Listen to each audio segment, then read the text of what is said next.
Welcome to Breaking Vinyl. I'm your host, Des, aka Johnny Fever. And as always, I'm joined by my two co hosts.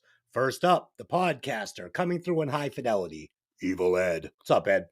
What's up, Des? What's up, everybody? And last but not least, the podcaster playing the deep cuts, B-Side Dave. What's up, Dave? Hello, hello. All right, tonight we will be discussing Prince's Purple Rain. Purple Rain is the sixth studio album by American singer and songwriter Prince. It was released on June 25th of 1984 by Warner Brothers Records as the soundtrack album to the 1984 Purple Rain. Purple Rain peaked number one on the Billboard 200. During the Purple Rain era, Prince's lineup was as follows: Prince on lead vocals, guitars, and piano, Wendy Melvin on guitar and vocals, Brown Mark on bass and vocals, Lisa Coleman on keyboards, piano, and vocals, Matt Dr. Fink on keyboards and vocals, and Bobby Z on drums. So, I've got a couple of fun facts on this one. In real life, Prince did not have a violent relationship with a suicidal father, and nor did his father beat his wife or own again. So, this movie was based in a lot of fiction. And number two, I know last week I said no Stevies this week, but here we go again. Prince initially asked Stevie Nicks to write lyrics for Purple Rain. She said that the 10-minute track was overwhelming. She listened to it and got scared. She said she called Prince back and said, "I can't do it. I wish I could. It's just too much for me." So Prince went on to write the lyrics, and Purple Rain was born. Do you guys have any facts on this one?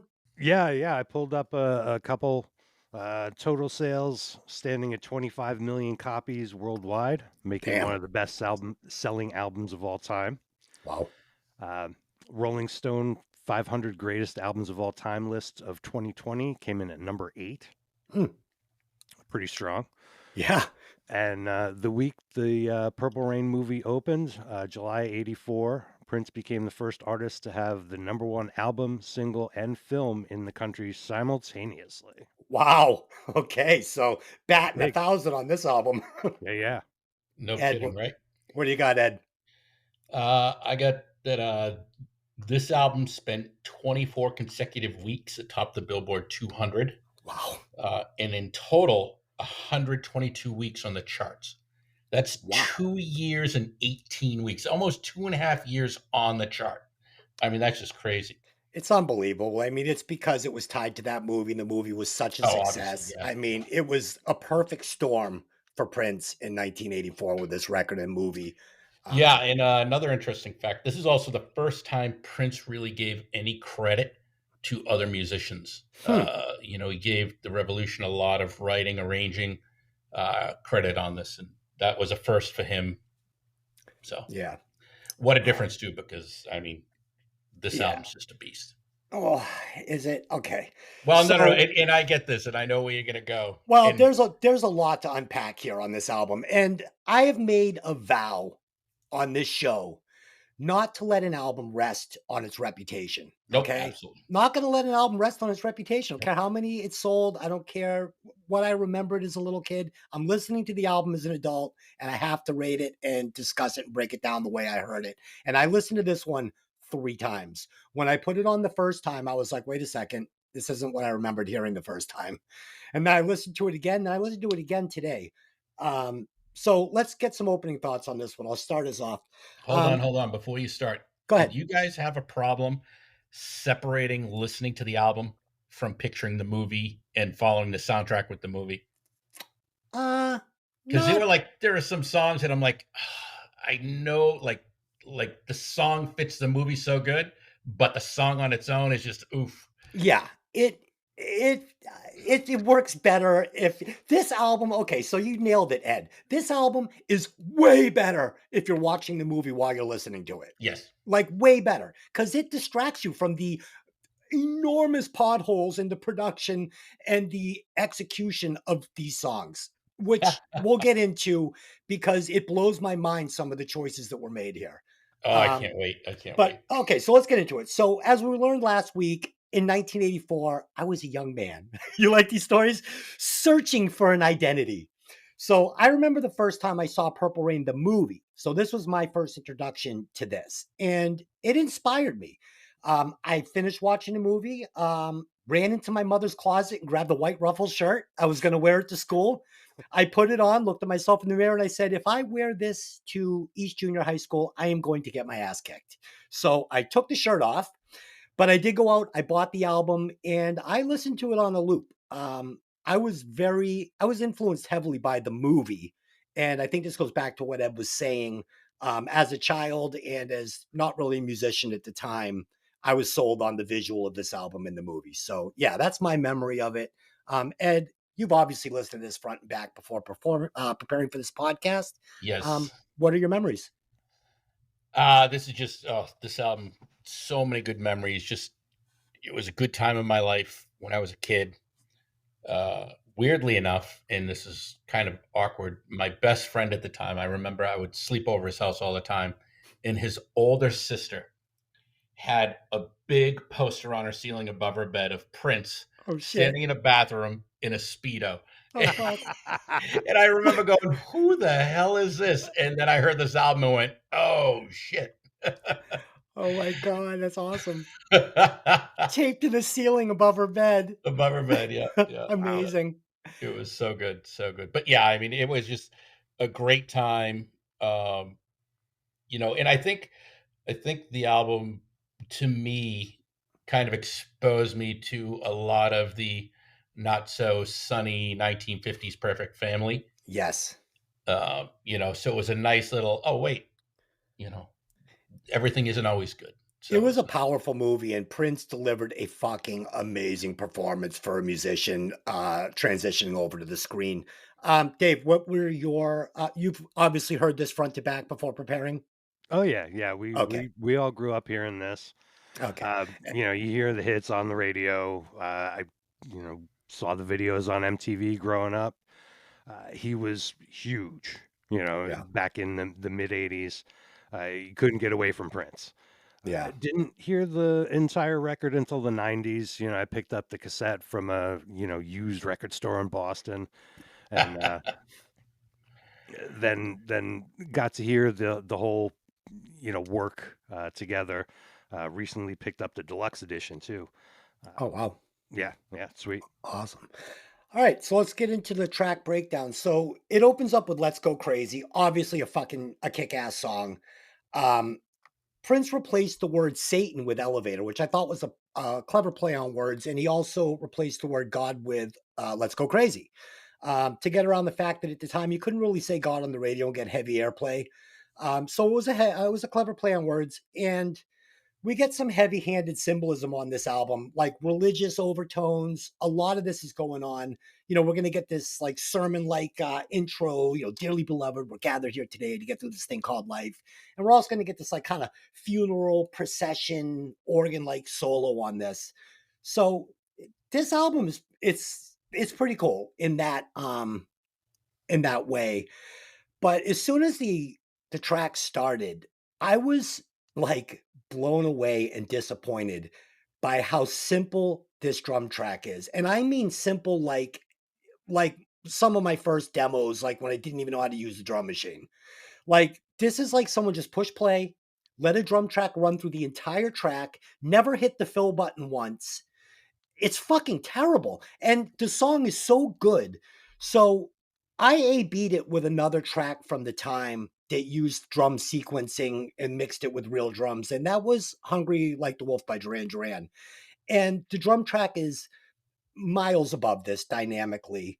And it makes the track interesting. It makes it fun to listen to. And then I also compared it with David Bowie's Let's Dance, the single. Um, man, the drum track on that fucking kicks you in the face. It's amazing.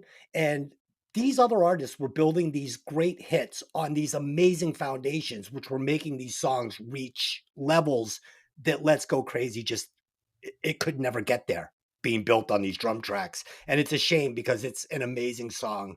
The bass track, it was okay. It wasn't enough to distract me from the drum machine.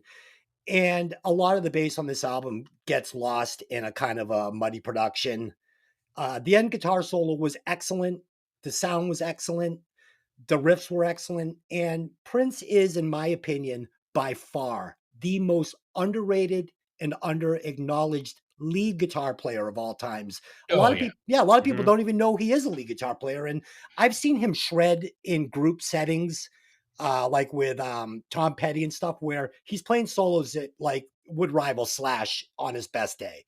So yeah, that was my opening thought on Let's Go Crazy. What did you think, Dave? Dearly beloved, welcome to the Church of Prince, motherfucker. Yeah. Oh, fuck yeah. Woo! Love it. Yeah, yeah. I mean, you're just you're getting it all right up front. I didn't agree with your thing about the drums. It's really all you need is that basic pattern, and you got to remember this is the early '80s, the very very very beginning of electronic music, and they didn't really I feel like they made up for, the simple drum track with everything else going on. He's layering, electronic drums and synth and rock guitar, all the vocals. You're mashing up the genres of rock and R&B and gospel music with that, the run in the middle there, and that's total church music. But Dave, wouldn't you agree that like with a chorus as strong as this one, don't you agree that it does need the dynamics of the drum beat to change to like usher in that hot chorus, and then when the chorus is finished, to give me that dynamic to break it back down into the verse again? I mean, don't you think it would have made the song better if it had had a little energy bringing you into that chorus instead of just it was just like, what the fuck, man? I Like, don't give me this chorus. I don't know. That's a great drum beat. Is it? Is Yeah. it? No, Yep. it's not. That Okay. his guitar solo at the end, chef's kiss, mwah. Oh yeah. Oh yeah. It's amazing. It puts Yes. tingles down your spine. Tingles. It's As a guitar unbelievable. player, I'm tingling. Yeah, I'm totally in the same boat. Prince is the most underrated guitar player that, he could stand up to, any guitar shredder, Anybody. even the level of, Steve Vai or something like that. Yes. Yes. Like I said, I've seen some stuff on YouTube where I'm just like, whoa. you Oh know? yeah. I'm Oh Totally. like, yeah. whoa. Ed, what did you think of this opening track? So I think it's the perfect mix of rock, synth pop, and R&B. I think lots of energy. It's a great opening song. Lyrics are great. Definitely a lot of spiritual, religious undertones in it. But I'm with Dave. I think we need to look at this album and Prince at the time as changing music. Pioneer. Yeah, absolutely. Because I feel like when I listen to this, it's almost like, okay, this song, most of the songs, he just wanted to focus on keyboards and electronic sounds. So he wanted to have everything else just be the filler background stuff. But, we all know the band and just how they play. They're all monster musicians. They can play. Right. And it's more just, I think it was Prince, like I said earlier, him slowly beginning to let others in and help him compose some things. Yeah. Because honestly, if I did a couple fun things, I listened to this panned left, panned right, and stuff like that, and you pick up so many different things that I never heard because I Absolutely. haven't done that before. And then all of a sudden, I'm like, wait, I never knew the bass did this, the drums did this. It's so muted in the back that I think there's a lot there that just isn't heard. I I made that note that I thought the production of this didn't do the album justice because there is so much to listen to, but it Yeah, gets muddied up and you don't hear a lot of it, unfortunately, without doing what you're doing. I think yeah, it could have been a cleaner, crisper production that would have separated all of these amazing things going on and brought them to the front more, like some single note piano notes he's slipping in that you don't pick up unless you do Right. something like Yeah. that. And Yeah. I agree. But I think he also didn't want to put out necessarily a rock album. Oh, he didn't. And I think we're kind of, it's hard, at least I feel like the three of us kind of, based on the first two picks and just our music tendencies in general, are looking at it from that perspective. And we got to remember, this is, what did Prince put out? He also helped Mars Stay in the Time. Yeah. Oh, so good. Was it the Apollonia 5 or whatever the heck they were? Mhm. In a whole city, he basically put them on the map. Oh yeah. Oh You yeah. know, Totally. You were saying, breaking ground with this album though, like with these electronic drums things. I feel like it would have served him to sprinkle in some of Bobby Z's live drums, especially on this track with this drum beat. I feel like if he had layered another live drum track over this as needed, maybe some fills to bring in these parts and separate the two parts, and to just give it a organic feel, it would have served this song greatly because it really feels stiff. But that's just my opinion. We all hear it differently, and that's why we do the show. yes. Next song, Take Me With You. Dave, take it away. What do you got on this track? I love this song. It's a co-lead vocal with Apollonia, which I Yep. didn't know before. I assumed it was just Wendy and Lisa singing backup with him.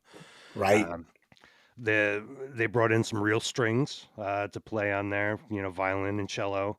You have this attention-grabbing intro, which is a little strange, in the way it sort of, dumps into this almost syrupy pop song, but Yeah. in a good way. Um, the song might not work without that sort of attention grabbing extra part. Right. Um, Ed, what did you think of Take Me With You? I agree a lot with Dave on this one. I think that the intro and outro drum part, it grabs you right away, and then how it just transitioned into the smooth thing. It just totally. I remember being a kid going, "Whoa," and it's just fantastic. Again, I agree with Dave. The string melody really good. The music is simple yet it's super full. I think in this, and I think what, that's probably a good example of less is more. Mm-hmm. Yeah. In this song, and I really liked it. And fun fact about this one is it was originally written for Vanity to sing. That's right. So yeah, it was just this is one of my. There are three tracks that I just absolutely adore on this, and this is one of them. Yeah, I agree. I was really relieved to hear some percussion when this one opened up. I was like, oh, phew, okay, we're here, we're back, and I really enjoyed that. Yeah, and like you said, Vanity was supposed to sing this song, but she was pursuing a lucrative deal with Motown Records, and she decided to go that route and not do that. I really enjoyed the Apollonia Prince mix on this vocal. I really like the storytelling on this album.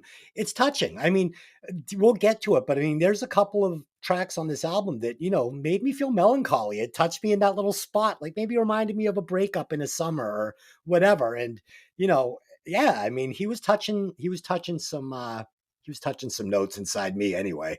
So yeah, well written song. The Beautiful Ones is the third track on this album. Ed, what do you think of this one? I think overall it is a terrible song. Oh, However, I think this is one of those songs I love so many individual parts in it. And I yep. think just as a whole, without the movie, it's, where it sets a scene in the movie of everything, falling apart. It just, I don't know. I like the haunting sounds. It's a very haunting musically, and Yeah. his vocal. The melody's good. I like the dynamics. Um, this is one of three songs that were completely done by Prince. No Yeah. one else was involved in it, and I think that's kind of lets you know his mindset when he was writing this, because all three songs are very similar that Mhm. he did on his own. So Yeah, I agree with everything you said. You know, this track, it was okay. Prince gives a really nice vocal performance on this, which he does on the whole album. I mean, he gets a little screamy in a couple of spots where it's almost like he's starting to lose control a little bit. I mean, I know he's got the range to handle all the screams he gives us, but it just starts to sound a little, I don't know, just not natural. We get a strange, like kind of diminished synth on this song where it almost falls out of tune flat, but it doesn't. Do you guys know what I'm talking about? Yes, I Mhm. know And he exactly. does it on a couple of tracks on this album where he's really towing the line of like of going flat. And I think he's using like the whammy bar on the synth, which was like kind of a cool new thing in this time. But he does it right. It gives it kind of a kind of like a Blade Runner um, feel, like that soundtrack to that movie Blade Runner had this going on too, and I really liked it. It was interesting. I hadn't heard anything like it, and it stood the test of time. I enjoyed it on this listen. We get a nice lead guitar track on this one, but and it's funny because I know Prince produced this album, and one of my knocks on the album is one, I think he underplayed a little bit on this one, just a little bit. I mean, he does have some really tasty licks, but I think the problem was he buried his guitar in a lot of these tracks where the guitar should have been more up front and been the star of the moment. And it never really was anywhere on this album. And he also didn't use great effects on the guitar.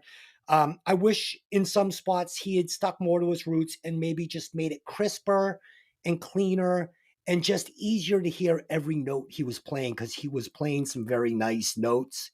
And he wrote this song about reinventing himself as Prince. So that's what I got on this one. Dave, what'd you think? Yeah, this one's a sleeper track. It's Yeah. pretty straightforward lyrics.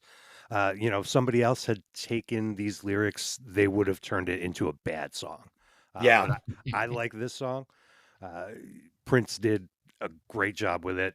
Starts kind of mellow and sweet, cranks up the intensity until he's screaming his ass off at the end. It's great.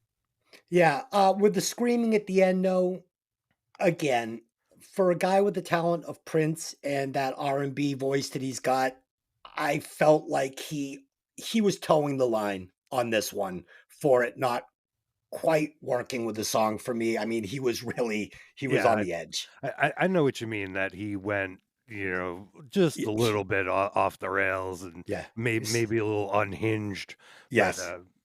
That's the right word. That's the right word, Dave. It was a little unhinged. It wasn't that Prince wasn't handling his business, because he was, and he handled every note that he sang on this album. But right, but you it can was, argue artistically about that going to the song and the yeah, mood and the yeah, message that yeah, and that's just nitpicking, yeah, honestly. To be honest with you, I mean, yeah, it was fine. it's almost like Um, acting in the song, of how crazy he's going at the end, right, right. selling that Yeah. And also you have to remember, remember the scene, remember the movie. So these things are, amping up scenes, and it was done very cleverly in that aspect. So the next one is Computer Blue. Dave, I'm going to give you this one. Go ahead. all right. Wendy, yes, Lisa. Oh Um, no. Ah, yeah, this kind of gets you. What is this? What's going on? I'm kind of intrigued. Yes. What's the story here? The track was worked out. I read about they sort of did a bunch of jamming and worked out the track. Originally was 14 minutes long. They cut it down for the record. Obviously, not a lot of lyrics there, mostly instrumental. They could have, Prince could have made almost a guitar nerd record, if he wanted to take some of this and make an instrumental guitar record. Because Yes. that's sort of what it reminded me in the middle, almost of some of that like instrumental guitar, which is cool. Uh, but maybe it's definitely not up there with the pop songs on the album, No, it's not. but it's still Ed, Computer Blue, hit me. I Hmm. was torn with this song. Um, I like it's totally Prince. You can just hear this is Prince. But I like the weird, catchy individual parts again. This is one of those songs. Just the parts in as parts are great in my opinion. I love the transition into the guitar solo. I think it's really dynamic. The solo was actually a piano part that he wrote with his dad, Yeah. which I thought was really cool. And I don't know about you guys. Did you guys get the vibe that this song is almost like the inspiration for the entire Batman soundtrack that he did years later? Oh shit. It definitely had the flavor, Ed. You know, It like did. I'm hearing it going, wait a minute, I've heard something similar to this. Yes. Oh yeah. Yes. Yeah, I read one of the one of the later songs, the "Baby I'm a Star." Tim Burton actually used that as temp music for the Batman thing, and then when they hired Prince, he came in and put new music over it. But that was temp music in the original.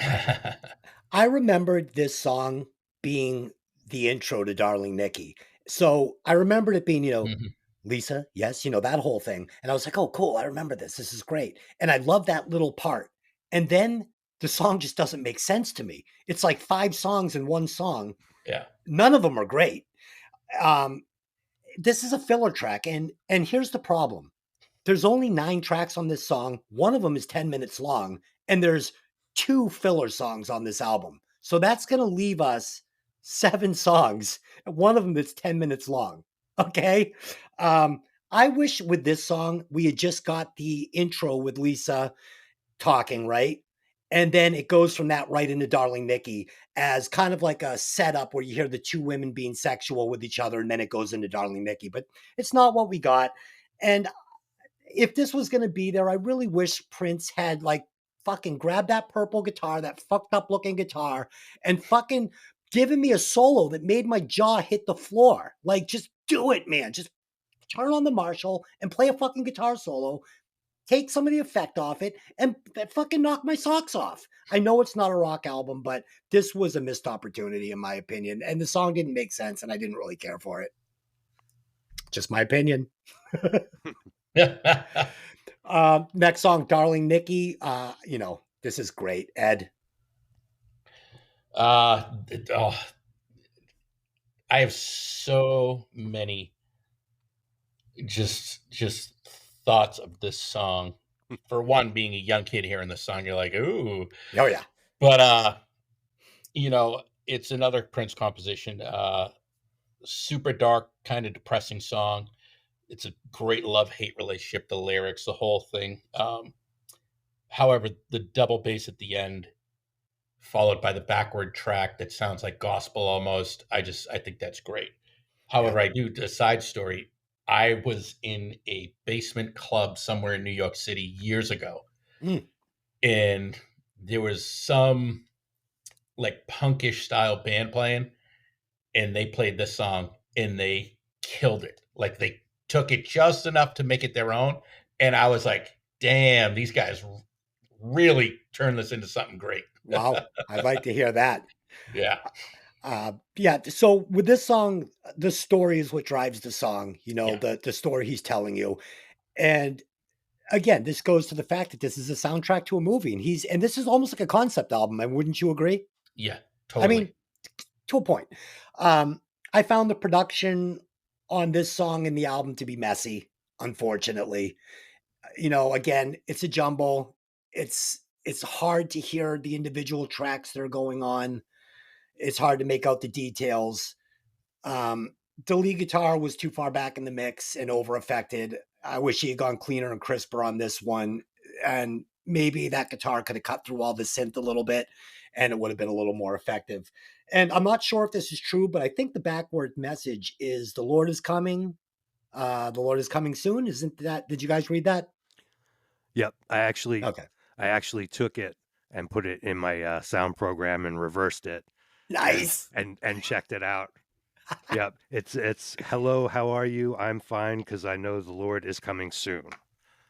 And so that's a weird dichotomy with the whole song about the girl grinding I love it. masturbating and everything else. Yeah. Yeah, I mean that's kind of always been Prince's thing, is sort of that one side and the other, and almost like Little Richard, going wild and becoming a preacher and all that Mm. kind of stuff. Right. Yeah. So, Dave, what did you think of the track? Yeah, I loved it. Yeah. It's on the PMRC Filthy 15 list. Nice. It's a great strip club song. Yes. Very funky. Prince played everything on the track. Yeah. Really good. Really Mhm. good. So the next one up is When Doves Cry. And again, it's great storytelling. And this one is by far my favorite vocal delivery on the album. And this song is also, in my opinion, produced much cleaner than the rest of the album. This song was very easy to listen to. Like you'll notice right off the bat, there's this little dry single note piano part where he's literally just plinking on a piano, and it's very melodic, and you can hear it perfectly through everything else. It's like you don't even have to struggle to hear this. And I wanted this more on this album. Like I said, I'm not sure if Prince was maybe over his head a little bit producing this record. Like I wish they had brought somebody else in, because there's also going to be some songs that just end strange on this album. They're like demos, the way a demo would end. Like they're just not clean endings. And I feel like a producer might have come in and said, we need to, end this song tighter. Um, you know, maybe helped him. I mean, I'm sure he had an engineer in the room with him for sure, but I just felt like maybe he bit off a little more than he could chew on this album. Um, Again, there's some cool guitar in this, but it is buried in the mix. And by this time, I was dying for Prince to show off his skills, even if it wasn't in a rock way, even if it was like in an R&B way where he's playing some different kind of, uh, some stuff from like jazz, just anything, just show me something, because I know you have a bag so deep of licks that you could just blow my mind. And he never really brought it out. Maybe just one time on this album at the beginning where I was just like, whoa, I wanted more of that. I don't know if maybe he was trying to break as a producer, synth songwriter, and maybe didn't want to come across like, this is a rock album and I'm a rock guitar player. But I feel like if he had done a little bit more on this album as a lead guitar player, he may have got his cred as one of the greatest lead guitar players of all time that I think maybe your average Sally housewife missed, you know? So that's Dove's Cry for me. Dave, what did you think? Yeah, here comes Prince and his Boss guitar pedals. Very cool. This song actually has no bass guitar in it. They tried it and decided it was sort of just sounded too conventional. A lot of times when he was working on these songs in the studio, it would just be him and an engineer, and he'd be, punching in and out and doing his thing. Uh, Monster hit, great vocal layering. This is one of, my favorite songs if I'm like warming up to sing. You can sing along with this and jump up and down with the different parts. It's great to warm up if you're singing. Dave, let me ask you, did you miss the bass line? Because I did. I didn't. I noticed that there wasn't a bass line on this. And I felt a little bit like the bottom of this album, the drums and bass were lacking a little bit for an album that was, basically like, I mean, not to say it was an R&B album because it's not, but you know what I mean. Yeah, Like I you wish want to there have was a that little bottom more. end. Yeah, man, you need a little more funk, you need a little more soul. You just need a little bit more. So I missed that bass line. Yeah, Absolutely. it didn't bother me that it Okay. wasn't there, but Okay. he was featuring the Um, vocals. Yeah, yeah. I mean, but it's fine. But I mean, you can feature the vocals and still be building a song on a solid foundation, which I think that he missed quite a few times on this album. Ed, what'd you think of When Doves Cry? Yeah, personally, I'm not a fan of this song. I What? get, yeah, I'm not. I remember when I first heard the song, I was like, I like so much about it, but for some reason, when I hear songs that, like you guys said, there's no bass in it, it without a low end, it just sounds like it's missing something. Yes. It felt incomplete to me. Yeah. It's a Um, great song too. Too bad. but it's great storytelling. it's I think we also I personally have to remember with this song, it's him pushing the pop music boundaries. Mhm. Because I hear that and I hear it's like he's like, okay, here's a pop song, but let me change it so everyone goes, wait, what? No, it isn't. Yeah. You know, but yeah, it just this was everything. Like every time the video comes on, I change it. Oh shit. This song annoys me. It does. Wow. Yeah. That's a hot take. That's a hot take You don't because like Prince in this the bathtub?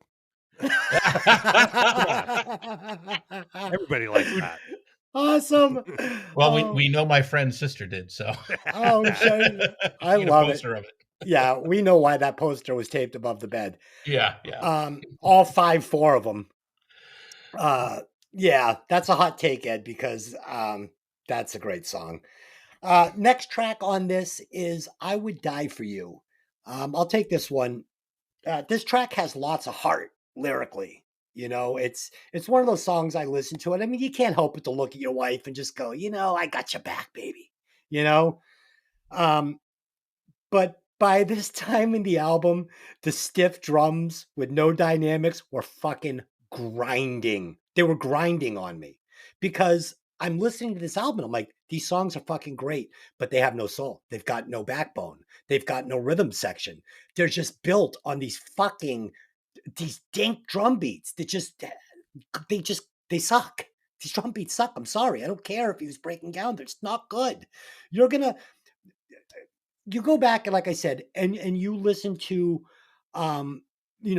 like tracks done by Bowie on Let's Dance, and you're hearing these, and I mean they're at the same era. I mean, these albums are competing with each other, and this album is not even in the conversation when it comes to the rhythm sections. It's just not. It was grinding on me. It was hard. It was a huge hole in this album, and it was a strange choice by Prince, in my opinion. If he wanted to do this, he had to mix these electronic drums with a real drummer on every track and make them interesting and dynamic and usher in the different sections of these songs. It's a fucking problem, man. And the way the song ended, it sounded like a demo to me. It didn't sound like a big budget studio album. And that just goes back to my problem with the production of this album. It's just, I don't think it was produced well. It's just my opinion. Dave, what'd you think? Yep. This was one of the older songs that they brought in. They started working on it maybe a couple years before. Supposedly one of the ones they tracked live at the First Avenue Club, along with "Baby I'm a Star" and "Purple Rain." This is the club that's in the movie. There's debate over how much really made it onto the album or how much got retracked back in the studio. The lyrics sort of play with religion, talking about a sinner and a Messiah, but beautiful song. I don't mind the kind of flat drum track. If sort of if he was going for more dynamic, like you're talking about, he might be treading too much into that P-Funk, James Brown, that maybe he's trying to do something more than like a 70s funk that he may have started with, but he's trying to sort of transcend that and do pop music and sort of blast these genres out of the water. Right. Ed, what did you think? I think exactly opposite of you, Des. Okay. I think this song is the beginning of the best part of this entire album. Okay. I think like you come in, let's go crazy, great. Then it starts to go down, goes down a real dark hole, and then all of a sudden he throws these 16s, 30 seconds on a hi-hat, and you go right into I Would Die for You. And I'm like, all right, this is pretty cool. It's just super upbeat for me. It's one of my favorite songs. I throw between this and Baby I'm a Star as my favorite songs on this album. Really? Yeah. I think Baby I'm a Star? Yeah. This and I would die for you. I would die for you and baby I'm a star. Yeah. Awesome. Lyrically, the harmonies, the melody, they're all upbeat, positive. They're fantastic in my opinion. The music is simple, but again, it's full and it moves. It keeps you moving forward, and that's what I really like about it. But yeah, it's another just huge spiritual reference. Totally. And moving on to Baby I'm a Star, since it's one of your favorite songs, why don't you take it away? Sure. Yeah. So it is. It's a total Coin cost for me. The groove is simple, but it gets me going. I just think it's one of those things that gets your blood flowing. The lyrics are again awesome. They're honest. It feels like it's the most complete song, in my opinion, on the album. Hmm. Dave, how about you? Yep, I love this song too. One of my favorites, very underrated. It's not a deep song. It sort of seems more like designed for just dancing and jamming out. Reminds me a lot of the stuff Prince did with the Time. It's almost more of like a Morris Day and the Time song that I feel like they would get into. But I love the song. It's great. Yeah, this is the next song that comes up with that diminishing piano part, that where it kind of starts, falling down. I really liked it a lot. Love the melodies and his vocals on this. Da, da, da, da, da, da, Hmm. da. It's really nice. Um, yeah, I mean, what else can you say about it? I mean, it's a great song. It's Yeah. it's not one of the strongest songs on the album, in my opinion, just because it's surrounded by such great tracks, but it's fucking awesome. So I'm with both of you guys on that. And finally, we come to the crown jewel on this album, Purple Rain, and this is where I get this like kind of like punch in my stomach because it's so good.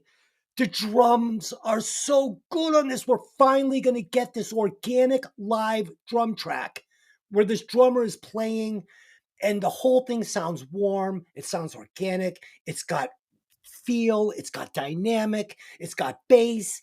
It's got everything you want in a great studio track. I fucking love this. I love this. It's epic. It's iconic. It's pop culture. And I'm not even going to lie to you guys. This morning when I was doing this, I actually got choked up. I had a tear in my eye You as I too? was listening to this. I did. I literally caught myself on the edge of crying. I'm like, all right, stand up straight, soldier. What are you doing here? Um, I was so relieved to hear these live drums. It was amazing. Um, we get the guitar solo. I wish it was up front a little more, but it's very nice. And it's fucking awesome, man. Just amazing. Uh, I did think the last minute and a half of this song dinged it. I wish they didn't drag it on as long as they did. I wish they had, just put a little bow on it and tightened it up when the song was over. you know, but that's my thoughts on Purple Rain. Just a fucking home run, kick ass. Ed, Yeah, I agree with you in both of you with the fact every time I hear it on, it's just this is to my ears. I can't find a single part of this song that doesn't ooze emotion. yeah, Like the way you can feel it come through everyone's fingers on the stringed instruments, the keys. I mean, everything about this just oozes emotion, and I love it. yeah. The music and lyrics blend so perfectly. No one steps on anyone, Nope. but everything is just there. Um, and also just the guitar solo at the end, I think is just phenomenal, Mhm. absolutely phenomenal. And I can't count how many times I've watched the YouTube video that someone uploaded. That's like an old like handheld camera from that show that these three songs were supposedly taken from, and it's pretty close that solo that's on that video recording. Yeah, Yeah, it's it's so I don't good. think anyone could say anything bad about this song. It's just oh, Yeah, it's in my heart, you know. it's a masterpiece, is what it Yes, is. it is. Dave, Purple Rain. Oh yeah, yeah. I mean that first chord, amazing, Oh, gorgeous. yes. You immediately know what song this is. Wendy's guitar, you just perfect playing. coming into the song there. Um, you have your gospel influence and the power ballad thing, builds slowly from the beginning to the end. And the guitar solo obviously, makes it sing, makes it scream. You feel that guitar in your bones. And can we talk about, the greatest Super Bowl halftime performance of all Oh time? yeah, Ever. definitely. Purple So Rain, good. In the Rain. Oh yeah. Oh, playing behind that sheet, flapping in the wind. Oh Just, Yep. yeah. yeah, Yeah, fucking kick ass. but many years later, but you gotta bring that up. So let me ask you guys, do you think if this song had one beat going through it that was not a live drummer, just if he had gone again with the drum machine, just this Wouldn't have worked. song would have stood this song would have been as good as it was built around these great drums that Bobby Z gave us on this track. No. It probably wouldn't No. have been as good. And that's my point behind a song like Let's Go Crazy. Can you imagine if they had let Bobby Z uncork a real drum track on that and had the Oh, bass player fucking follow him? How good that song could have been. yeah.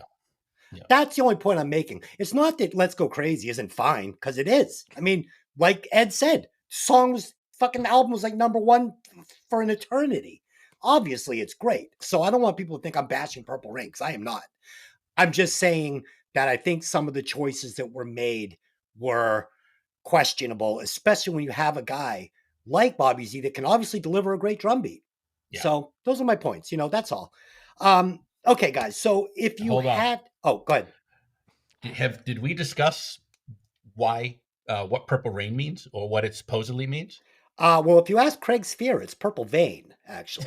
I've seen them perform Purple Vein many times. This is a mutual friend we have that he's famous for saying Purple Vein. So Yeah. no, Ed, why don't you tell the listeners what Purple Rain? So supposedly, Prince explained Purple Rain as blood, the red and blue blood that everyone has, and when you mix it together, it turns purple. Cool. And when blood falling from the sky, meaning end of days. Yeah, very cool. Yeah. So let's get into favorite track and track you would cut. Dave, what is your favorite track on this album? Gotta go with Big Daddy, Purple Rain. Okay. And Ed, what is your favorite track on this album? If God, it's a coin toss for me between I Would Die for You and Baby I'm a Star. Okay. And I am also going to go with uh Purple Rain. I mean, yeah, there's another track or two on this that are close, but they don't make me cry on a Saturday morning. So Yep, me too. And I think the one that I would cut would be what is it? Lisa? Yes, what's that one? Yes, Wendy? Computer Blues. No. Computer Blue. Okay, so that's my cut. And Ed, what are you cutting off this album? I would cut Beautiful Ones. Oh. Only because there is a duet of Drew Hill and Mariah Carey doing it, and I'd like to hear that because I think they would do that so much better. I just don't. I think this song would be good if someone else did it. Right? Maybe. That's my opinion. Dave, what are you cutting off of Purple Rain? I would have to cut Computer Blue. I think it's Okay. musically genius. A little choppy, like we talked about, but it's not a hit. Like so many of the other songs on this album are. Right. Yeah, it just felt like a little unfinished, maybe. I don't know. Okay, so if we had to replace one member of the band, who would it be and who would you replace them with? I will go first, and I would replace the drum machine and Bobby Z. Not that Bobby Z is not a capable drummer, because if he is, he's fine. But one of my favorite drummers is Omar Hakim, and he is the drummer that did the tracks on Let's Dance by David Bowie. And these drums are like, yeah, this is what you want on an album like this.